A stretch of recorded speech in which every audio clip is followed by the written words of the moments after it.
오늘 이 시간은 사랑에 대한 모독이라는 제목으로 말씀의 은혜를 나누겠습니다.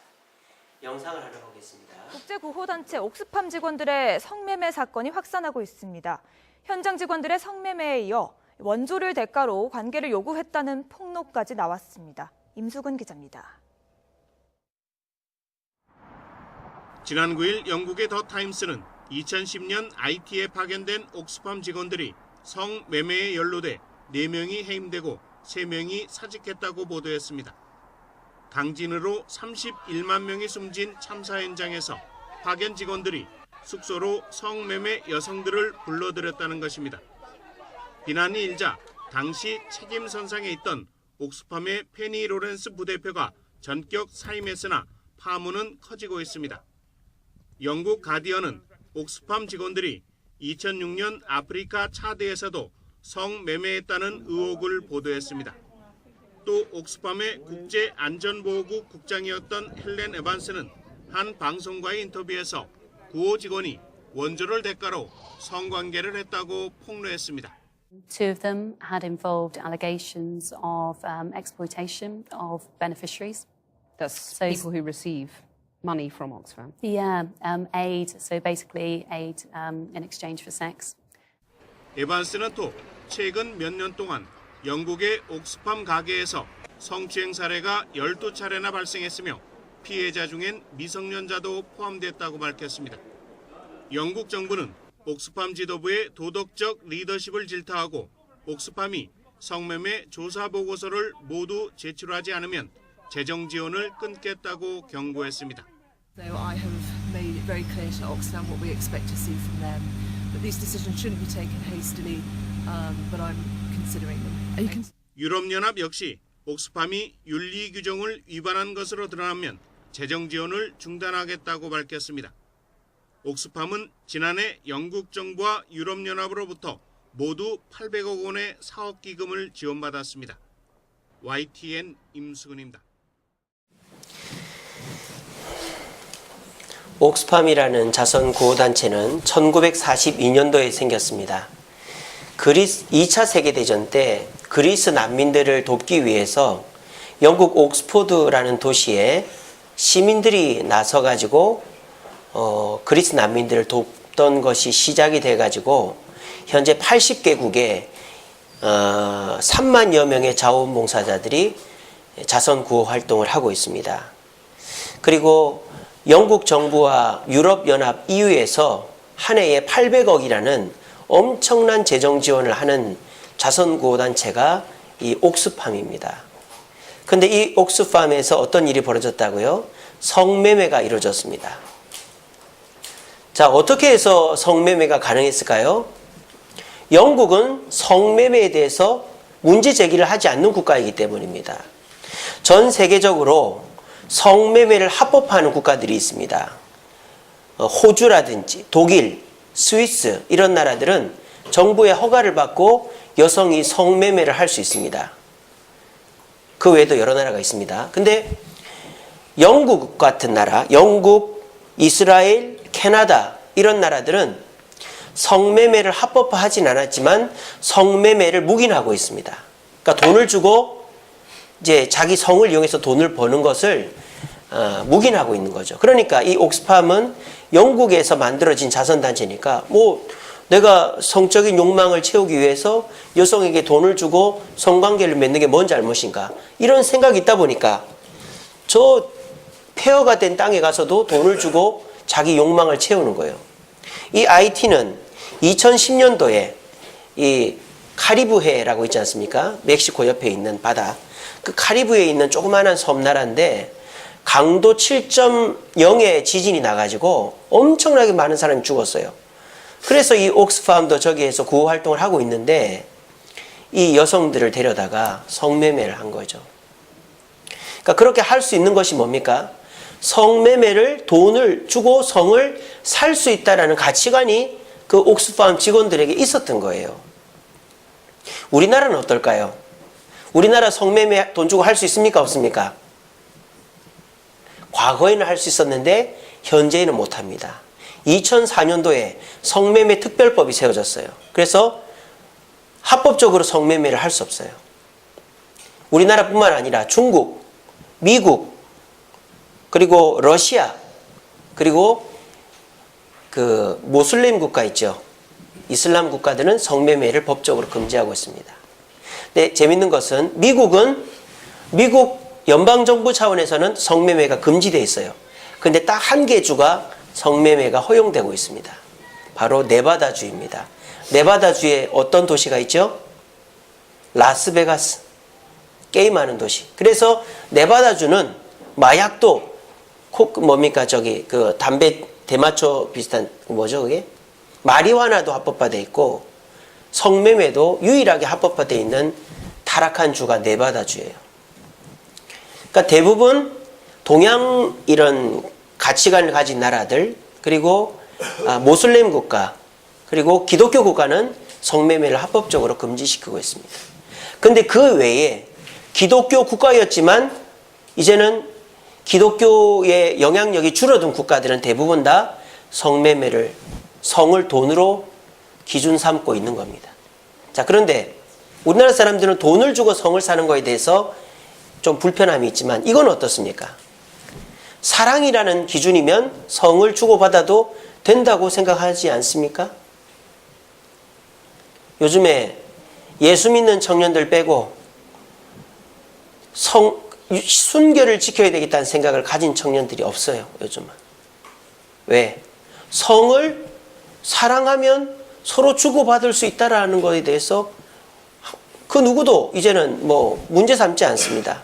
그러니까 이제는 어떻게 돼요? 중학생들도, 초등학생들도 성관계를 합니다. 그러니까 점점 사랑이라는 테두리 안에서 성은 할 수 있다. 그렇게 이제 허용을 하는 것이죠. 이것도 옳은 것일까요? 사랑하면 결혼 전에 성관계를 하는 게 옳습니까? 물론 청년들은 왜 그런 거를 막습니까? 고리타분하게 할 수 있겠지만 결혼 전에 나타나는 성관계의 부작용으로 가정이 깨지고 문제가 일어나는 경우들 지금 우리 사회적으로 보고 있지 않습니까? 자, 그러면 성경은 이 성관계는 어떤 기준에 묶여져야 된다고 얘기합니까? 부부 안에 한정돼야 된다고 얘기하는 거예요. 철저하게 성경은 부부 외의 상황에서 이루어지는 성관계는 죄다. 7계명에 얘기를 하고 있습니다. 요즘에 한창 미투 운동이 일어나고 있죠. 이 미투 운동의 핵심 뭡니까? 동의하지 않는 성관계를 거부하는 운동이죠. 남성들이 남성의 힘이나 또는 권력이나 지위를 가지고 여성을 성의 노예로 삼는 성추행을 하고 성폭력을 저지르는 것을 이제 폭로하고 정화하는 운동이 미투 운동이에요. 아주 좋은 운동이고 미투 운동을 통해서 이 사회의 남성들의 잘못된 성에 대한 인식들이 많이 벗어져야 됩니다. 여러분 전 세계에서 미투 운동이 안 일어나는 단 하나의 나라가 있어요.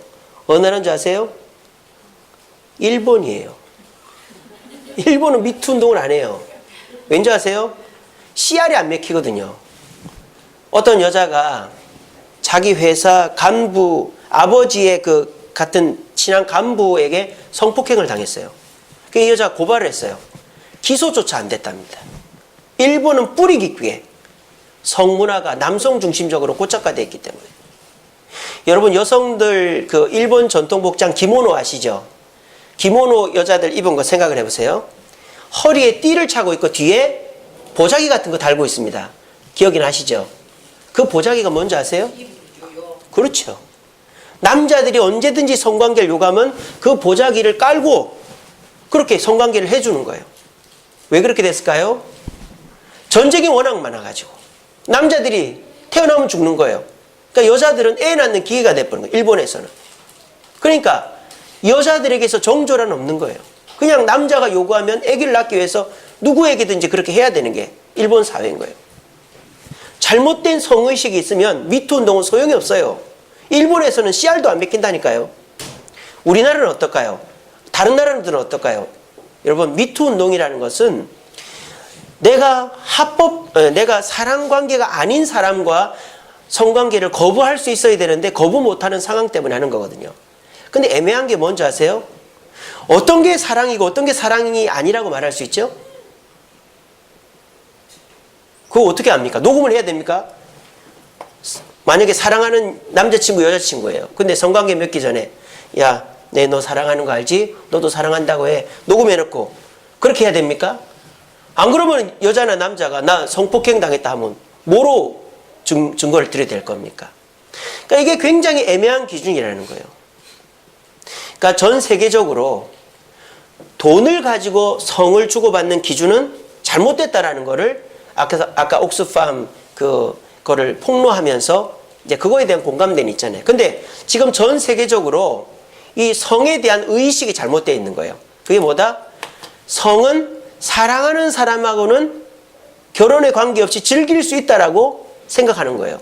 근데 과연 그 사랑이라는 기준을 어디까지 둬야 되는가 하는 거예요. 그러니까 그 기준을 정확하게 안 세우는 이상은 미투 운동은 끊임없이 일어날 겁니다. 그래서 저는 성경이 말하는 성의식이 뭔가에 대해서 말씀드리고 싶어요. 첫째로 성경에서 성은 반드시 부부 사이에서만 누리라고 규정을 짓고 있습니다. 히브리서 13장 4절입니다. 같이 읽어봅시다. 시작.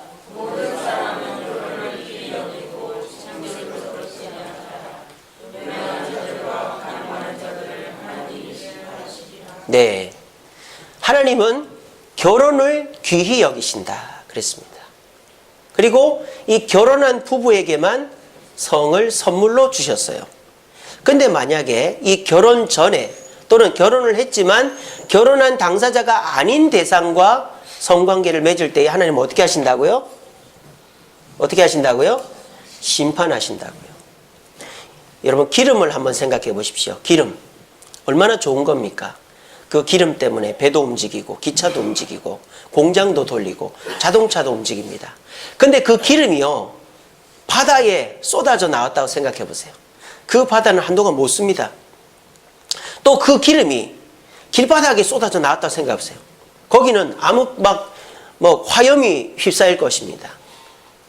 기름은 탱크로리 안에 또는 이 기름통 안에 있어야 제대로 된 역할을 하는 거예요. 성도 마찬가지입니다. 성은 좋은 겁니다. 인간이 누릴 수 있는 최고의 기쁨 중에 하나가 성입니다. 그런데 이 성이 사람들로부터 욕을 먹고 폭력의 도구가 되는 게 뭡니까? 부부 바깥으로 벗어나기 때문입니다.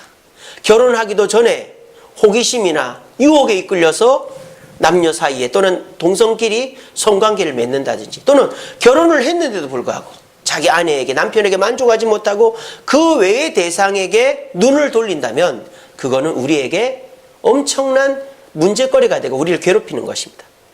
그뿐만 아니라 하나님은 부부 외의 성을 누리는 사람은 어떻게 한다? 심판하신다 그랬어요. 그러면 하나님의 그 심판은 뭘까요? 영혼까지 타락하는 거예요. 하나님은 영혼까지 타락한 그 사람을 내버려 둡니다. 한번 읽어볼까요? 좀 더 큰 소리로 졸리시죠? 읽어봅시다. 시작.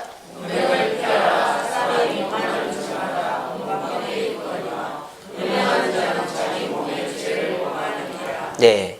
자, 음행은 죄를 짓는 거예요. 근데 보통의 죄와 음행의 차이점을 얘기합니다.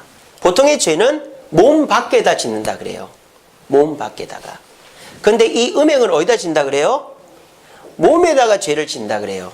그래서 이거를 제대로 이해를 못하는 분들은 음행은 내 몸이 짓는 죄다. 그래서 음행을 하면 안 된다. 그러니까 내 이 육체를 말하는 걸로 이해를 해요. 근데 여기서 말하는 헬라어 몸은 그런 단어가 아니에요. 헬라어로 육체를, 몸을 가리키는 단어는 두 가지가 있어요. 하나는 사륵스라는 단어가 있고 소마라는 단어가 있습니다. 사륵스라는 단어는 피지컬, 몸을 말해요. 이 육신을 말해요. 살덩어리. 근데 소마라는 단어는 이 피지컬, 살덩어리 플러스 영혼을 포함한 몸을 말해요. 전인격을 말해요. 자, 그러면 여기서 자기 몸의 죄를 짓는다고 했을 때 이 몸은 사륵스일까요? 소마일까요? 소마입니다. 나중에 관심 있는 분 한번 찾아보십시오. 여기서 말하는 단어는 소마. 이거는 단순히 피지컬한 우리 몸만을 얘기하는 게 아니라 우리 몸에 어떤 죄를 짓는 게 아니라 우리 영혼까지 타락시키는 것이 음행이다. 부부 외의 성관계를 맺는 것이다 라고 얘기합니다. 다윗이 그렇잖아요. 다윗이 아내가 있음에도 불구하고 밧세바라는 여인에게 음행의 죄를 저지릅니다. 그래서 다윗이 어떻게 되죠? 하나님으로부터 버림을 받습니다. 그래서 다윗이 살인죄를 저지릅니다. 자기 부하 그 밧세바의 남편인 우리아를 전쟁터에서 죽게 만듭니다. 그뿐입니까? 거짓을 행합니다. 꽁꽁 숨겨요. 그걸 어떻게 알 수 있습니까? 다윗은 우리아가 잠시 와서 밧세바와 잠자리를 하면 우리아의 아이로 될 것으로 생각을 한 거예요. 근데 우리아가 잠자리를 안 해주자 우리아를 죽인 거거든요. 그리고 다윗이 밧세바를 언제 집으로 부르는 줄 아세요? 왕궁으로 배가 불러올 때. 그걸 감추기 위해서. 그래서 나단 선지자가 책망하기 전까지 다윗은 철저히 감췄습니다. 다윗의 인생에서 가장 암흑천지와 같은 시절이 골리앗과 싸울 때도 아니고 15년 동안 도망 다닐 때도 아니고 바로 밧세바를 범하고 그 밧세바에게서 첫째 아들이 태어나기 전까지 그 10개월 안팎의 사이였을 것입니다. 내가 음욕에 빠져 있고 내가 결혼 전에 성관계를 하거나 결혼한 대상이 아닌 여자 남자와 성관계를 할 때 하나님의 은혜는 없습니다. 하나님은 그 사람을 외면합니다. 그리고 그 사람은 교회 가정의 공동체로부터 이탈하게 되어집니다. 그리고 그것이 드러났을 때 그 사람은 가정으로부터도 버림받고 직장으로부터도 버림받고 교회로부터도 버림받습니다. 지금 안희정이라는 분도 그렇고 지금 미투 운동에 걸려든 분들이 다 그런 거예요. 이것이 뭡니까? 단순히 내가 성욕에 이끌려서 합의된 성관계를 했을 뿐인데 그게 무슨 죄냐?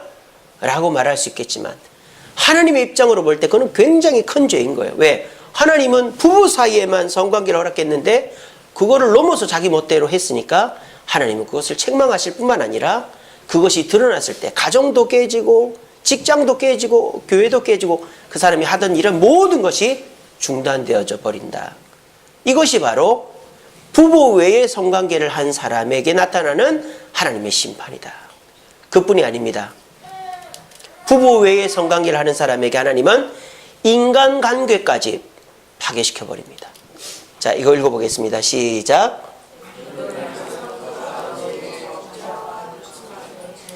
자, 르우벤은 야곱의 큰아들이죠. 그런데 이 야곱의 큰아들이 정욕에 이끌려가지고 자기 아버지 부인이 4명이 있는데 2명의 첩 중에 하나인 빌하와 통간을 합니다. 통간이 뭐죠? 합의된 성관계를 통간이라고 해요. 강간은 강제로 하는 거고 통간은 그러니까 빌하도 나이 많은 자기 남편보다 젊은 큰아들 근친상간을 한 거죠. 그래가지고 이게 들통이 난 거예요. 어떻게 됩니까? 철저하게 무시를 당합니다. 첫 번째 무시는 뭐죠? 형제들 사이에 무시를 당해요. 완전 소위 개무시를 당하는 거예요. 이 야곱의 아이들 중에서 11번째 아들인 요셉을 형제들이 미워가지고 빠뜨려 죽이려고 그랬을 때 르우벤이 뭐라 합니까? 그 아이를 죽이지 말자. 죽여보면 무슨 이익이 있느냐? 그리고 그 아이를 구해주려고 그랬어요. 근데 르우벤이 잠시 간 사이에 이 요셉을 어떻게 하죠? 종으로 팔아버려요. 그리고 르우벤이 옵니다. 그 르우벤이 뭐라 그럽니까? 너희들 왜 그렇게 했느냐? 그렇게 하면 아버지가 어떻게 되느냐? 그런데 형제들은 눈 하나 꼼짝 안 합니다. 왜? 형님의 권위가 이미 없어진 거예요. 그리고 이제 그 가뭄이 들어가지고 곡식을 구해러 가야 되는데 첫 번째 곡식을 구해왔는데 시몬이 감옥에 갇혀있고 두 번째 곡식을 구해러 가야 되는데 요셉이 막내 동생 베냐민을 데려오라고 했거든요. 근데 첫 번째로 누가 얘기하는 줄 아세요? 르우벤이 얘기합니다. 르우벤이 뭐라 그러냐? 아버지, 만약에 베냐민을 살려 데려오지 못하면 제 아들을 죽이세요. 그렇게 야곱한테 얘기를 합니다. 근데 야곱은요 어떻게 하는지 아세요? 들은 척도 안 합니다. 르우벤의 말은 들은 척도 안 해요. 그런데 넷째 유다가 아버지, 제가 베냐민을 못 데려오면 제 자식들을 죽이십시오.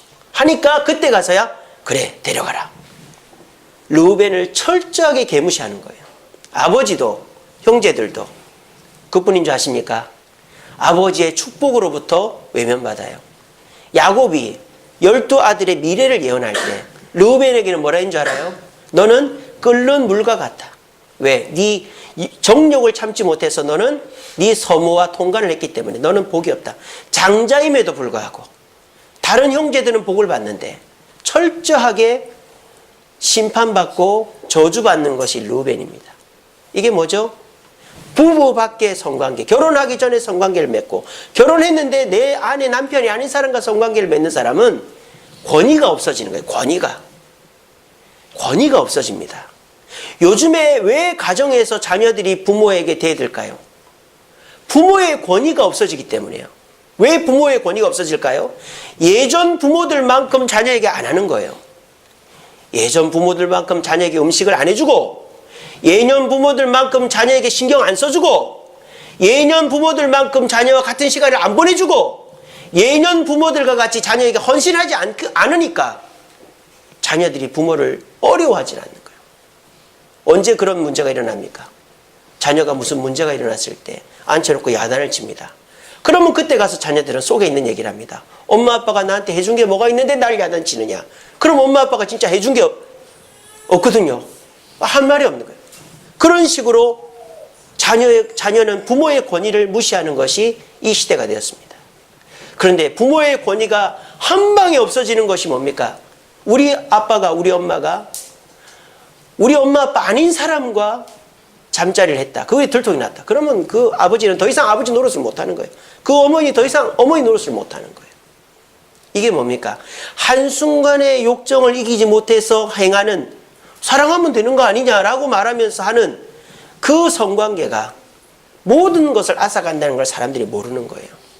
자, 한번 보세요. 요즘 사람들이 이런 사실을 알까요? 요즘 젊은이들한테 혼전순결이라고 코웃음을 칩니다. 그는 어른들이 이 젊은 사람을 통제하려고 하는 수단이다, 그렇게 얘기를 합니다. 아니, 자기들은 할 거 다 하면서 왜 우리한테는 못하게 하느냐, 그렇게 대놓고 얘기를 합니다. 그렇게 해가지고 내가 만나서 여관 가고 잠자리 하고 그렇게 해서 사랑을 나누어서 그 사람의 미래가 좋아지고 가정이 화목하고 행복하고 그렇게 되면 이런 말을 덜 하겠지만, 그런 문화가 팽배해져 있는 이 시대 속에 결혼을 안 합니다. 왜? 인조이만 하면 되니까. 그리고 자녀를 낳아도 많이 안 낳습니다. 또 자녀에게 신경 쓰지 않습니다. 과연 자기가 하고 싶은 대로 한다고 해서 잘 되면 할 말이 없겠지만 잘 되냐 이 말이에요. 이 시대가 엉뚱한 길로 가는 거예요. 근데 사람들은 그걸 모르는 거예요. 그냥 내가 하고 싶은 대로 내버려 두라는 거예요. 내가 문제되는 건 내가 다 책임지겠다는 거죠. 이런 시대에 우리는 살고 있습니다. 우리가 예수 믿지 않는 사람들이 어떻게 하든지 우리가 어떻게 하겠습니까? 그 사람들한테는 할 말이 없죠. 하지만 오늘 이 시간 저와 여러분들은 분명히 알아야 됩니다. 성관계는 선물이라는 것을 단 부부 안에서만 이루어질 때, 두 번째로 그것을 어길 때 하나님은 철저하게 심판하신다는 걸 명심해야 됩니다. 절대 은혜가, 교회 와도 나무 막대기처럼 꽂아놨다 가는 거예요. 아무 은혜가 없어요. 하나님 쳐다도 안 봅니다. 그리고 내가 그것이 드러났을 때 가정에서, 직장에서, 교회에서 모든 것을 잃어버리게 됩니다. 뿐만 아니라 내가 성관계를 부부 외에 또는 결혼 밖에서 했을 때에 사람으로부터 권위를 잃어버려요. 내가 할 말이 없어지는 거예요. 이거를 사람들은 모르고 그냥 자기가 기분 좋은 대로 내키는 대로 그렇게 사는 겁니다. 오늘 이 자리에 오신 분들은 이 사실을 분명히 기억하시고 이것이 얼마나 위험하고 얼마나 큰 문제를 가져오는지에 대해서 여러분 기억하시고, 음행에 대해서, 성인식에 대해서 철저하게 기준을 세워서 주님이 원하시는 아름다운 부부 안에서의 성을 누릴 수 있는 저와 여러분 되기를 간절히 바랍니다. 제가 누누이 말씀드립니다만 지금 사회적으로 일어나고 있는 많은 부조리한 무차비한 현상들이 근원이 뭔지 아세요? 바로 성이에요. 여러분, 자녀들 막 방치하고 죽이고 이런 사람들 대부분 동거남과의 사이에서 그런 일이 벌어집니다. 토막살인 사건 이런 거 대부분 다가 이혼을 하거나 또는 뭐 이렇게 이렇게 뭡니까? 동거하거나 그런 사이에서 벌어집니다. 그러니까 이 시대에 아주 극악무도한 범죄 현장에서 일어나는 많은 문제들은 성과 관련되어 있는 거예요. 근데 뉴스에는 그게 안 나와요. 다 그냥 바닥에 깔려 있어요. 그걸 굳이 얘기를 안 합니다. 왜 그럴까요? 마귀가 그렇게 시키는 거죠.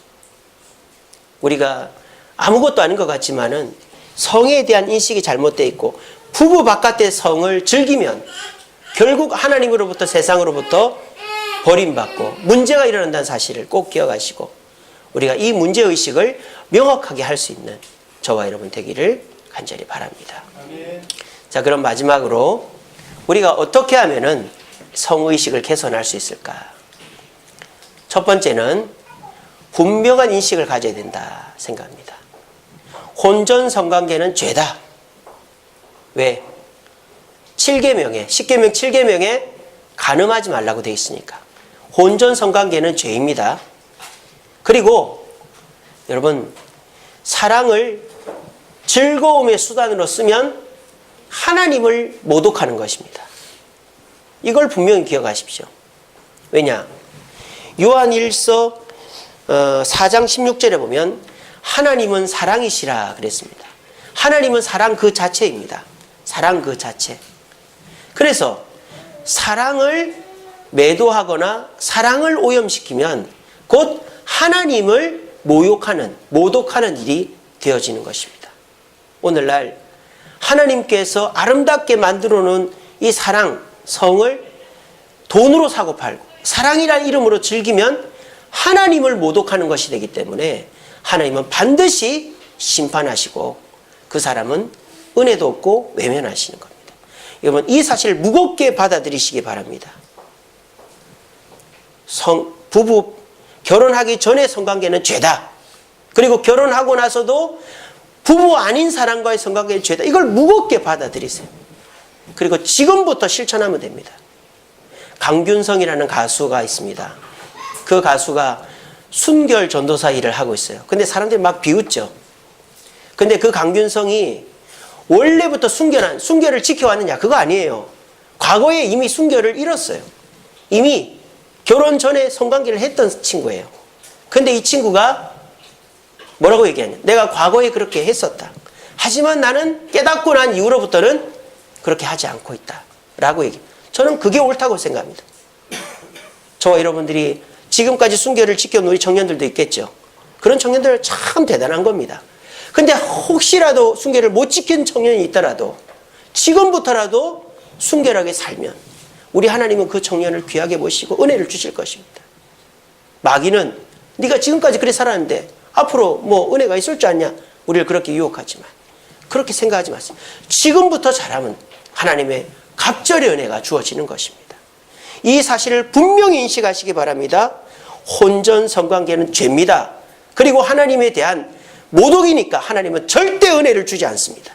하지만 지금부터라도 내가 주님 앞에 결혼 전까지는 순결하고 내가 결혼한 외에는 내 아내 남편 외에는 누구에게도 눈길을 주지 않겠다라는 생각을 하는 것이 중요합니다. 두 번째,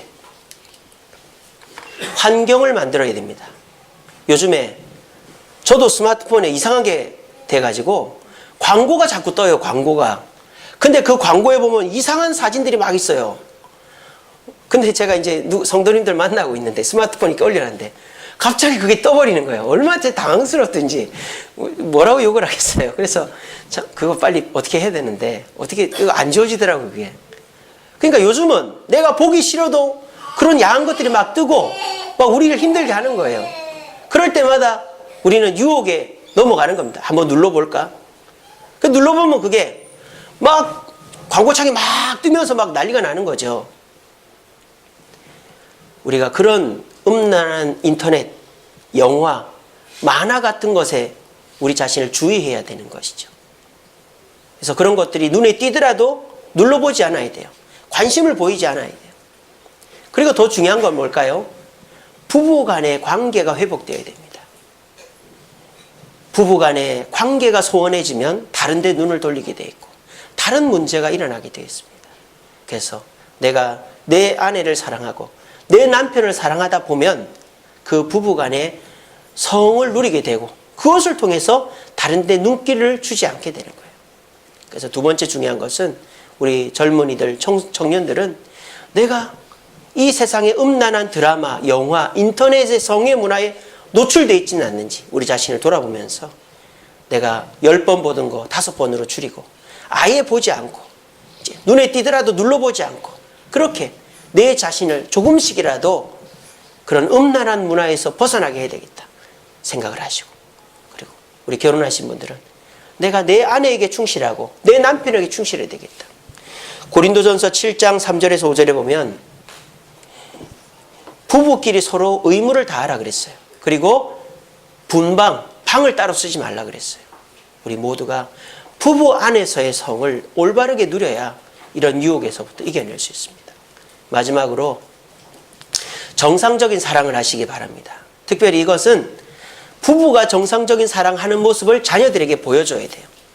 그러니까 자녀가 보는 앞에서 포옹도 하고 뽀뽀도 하고 서로 수고했다고 하고 사랑한다고 하고 이런 말들 낯뜨겁고 부끄럽지만 그런 거를 보고 자란 자녀들은 정상적인 성관계를 합니다.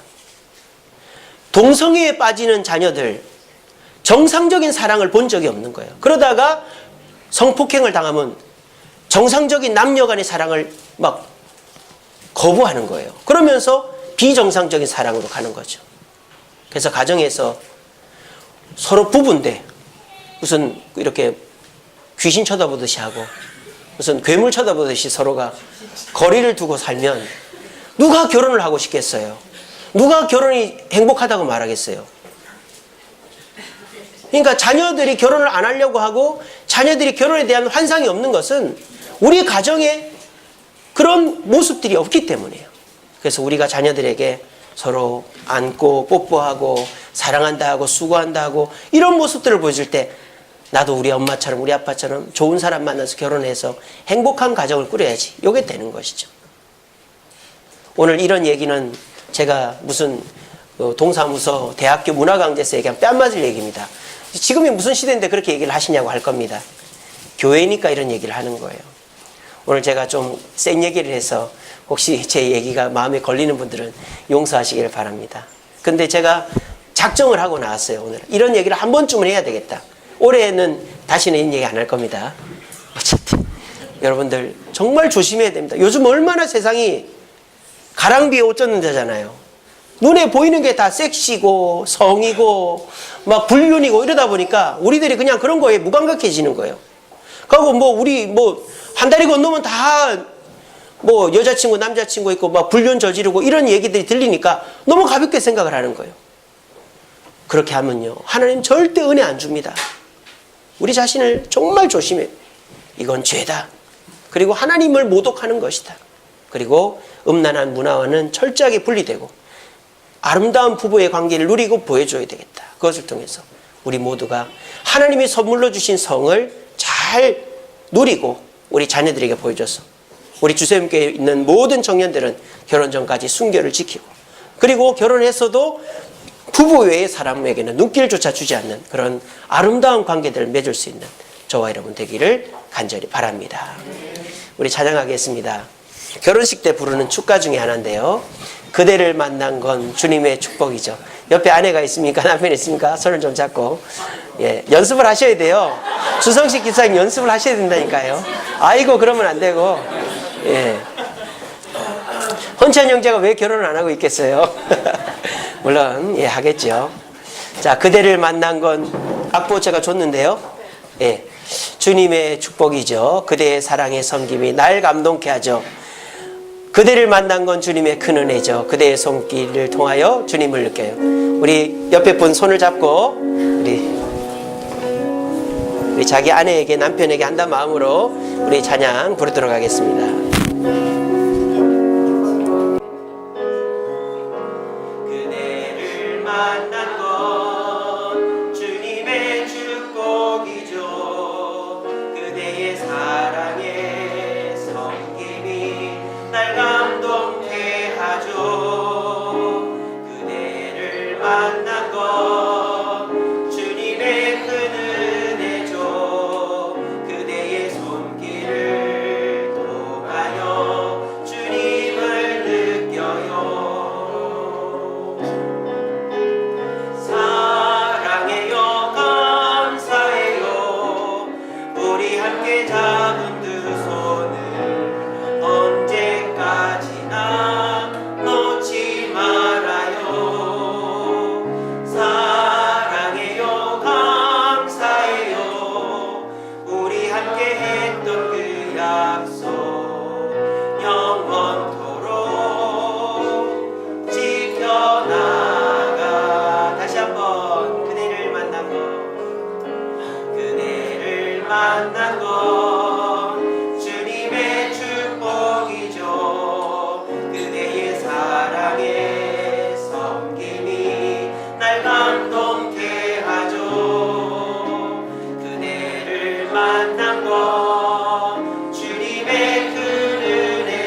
정현지 청년 11조 드렸습니다.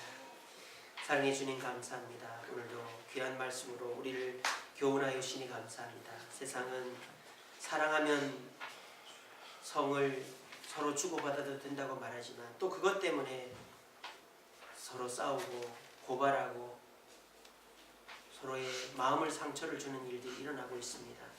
주여, 성경대로 하면 다 될 것인데 세상 사람들이 애매한 기준으로 서로를 더 힘들게 하는 이 시대 속에 살고 있습니다. 주여, 우리 믿음의 우리 자녀들과 믿음의 성도들은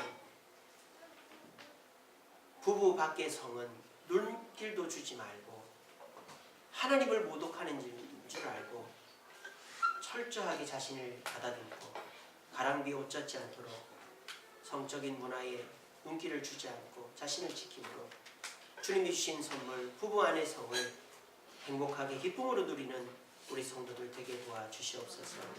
오늘도 귀한 예물 드린 우리 자녀 위에 축복하시고 하는 일 위에 축복하시며 앞날에 축복하시고 하나님의 축복 가운데 결혼도 하고 또 앞길을 주님 선하게 인도하여 주시옵소서. 예수님 이름으로 기도합니다.